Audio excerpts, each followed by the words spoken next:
Howdy, folks. Today we're doing some repair work. Not my favorite thing, but sometimes it's got to be done. Um, in this case, it's on my tree house here, and this is the floor, the second floor of the tree house. And what I have is I have a roof layer, this metal roofing here, and then on top of that, there's joists under that, and then there's pressure treated, or actually locust pieces here, that inch and a half, that go across over top of they span from joist to joist, and they're not screwed into this metal here. They're just laying there. And then I have my locust floorboards nailed into these. So it's kind of a floating floor a little bit. It was a way of having a floor and a roof all at the same time, and it has some problems I didn't anticipate when I was doing it. And then I made the mistake of adding things on top of it, which makes it really hard to correct. And primarily, my main problem today, I ended up doing some reverse jacking. Instead of raising my building up, I actually lowered this corner here to get a little more tilt like this, because I had some tilt, but I think some things settled over the years, and my leak got worse and worse. I didn't have one initially, and then a few years in, I started to get a leak, and so I had a little bit of an angle like this, and it started to get less like this. So now when the rain would come back, and it would come back into the building. So I lowered some of these posts along this edge, so I got this angle back. But what I notice is a continuing little problem. I'm still getting some leak inside. And so this metal, the problem is I overlapped it the wrong way. So I should have been overlapping this way, putting these sheets first, putting this sheet first, and then the next sheet, the next sheet, the next sheet. And that way the water could, if it had to, it could go right over the top of onto the next sheet and keep going this way. But as it is, I must have put the metal from that end this way. And so these sheets are overlapping like that. And so what happens is the water might come along the sheet, and then it tries to go over, and then it gets caught in between. You can see this red sheet and the white sheet. That's the seam here. And so it comes from the white sheet, and it goes up under the red sheet, and then it leaks. So I'm going to have to do something there. I'm going to probably have to fix it with silicone, but I have to access it. And I had to replace a couple of these boards anyway because they were starting to rot a little bit. So this is something I had to do anyway. So here we go. I already took up some of these boards.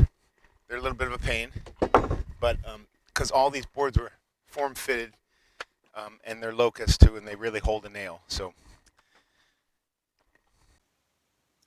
these are the floor joists I'm talking about. This is inside. There. So then I got plywood, insulation, then the roof metal. This is my leak. Sometimes it comes along here and drips. It's getting caught up under the plywood here, and so it'll drip in different spots. But the main concern is back here. It runs back, and it's getting this maple beam punky. I added this pine a year or two ago when it was dripping a little bit, and I thought, well, just to strengthen it, but it's been dripping more since then. So you can see these mushrooms are starting to form here. So the wood's still sound on this. This is still sound. This one's I'm concerned about a little bit, but if I can stop it now, I think I'll be all right. This is underneath the tree house. These posts go into the ground, and so I ended up cutting this notch here deeper, and this one deeper, and then over here this I cut deeper. This was the tree I had to remove on the corner in my video where I had to cut that ash tree down in the last winter. And so by doing that and lowering this one as well, I was able to bring this corner down a little bit like this, so to get some of that roof pitch back that I had originally.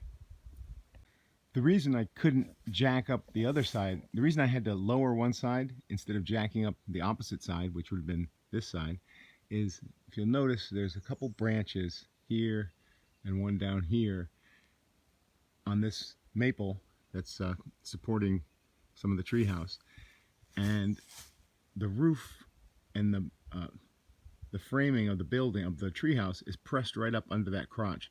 So I couldn't really raise this because it was hitting that crotch there anyway. So I had to lower this side instead. All very unorthodox, but you know, when you're creative, when you do something creative, sometimes you gotta bend the rules a little bit.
Let's test things out with a little bit of a couple buckets of water here.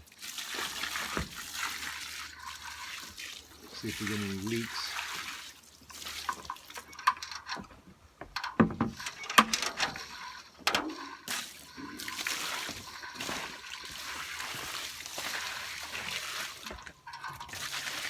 It's looking good. I don't see it pooling up or leaking. I'll go inside and check in there. Everything is fine inside. Now we just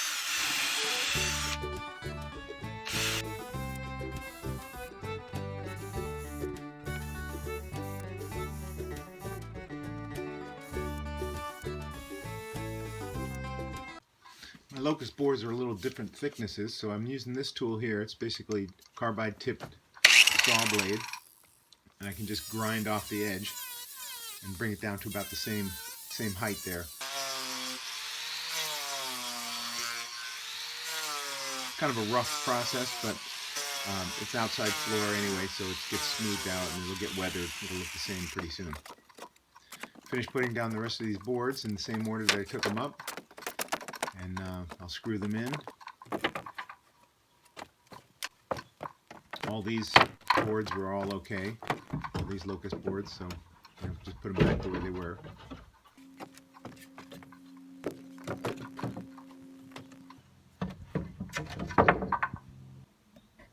And that's it. Thanks for watching. Please like and subscribe. Repair's done for another season.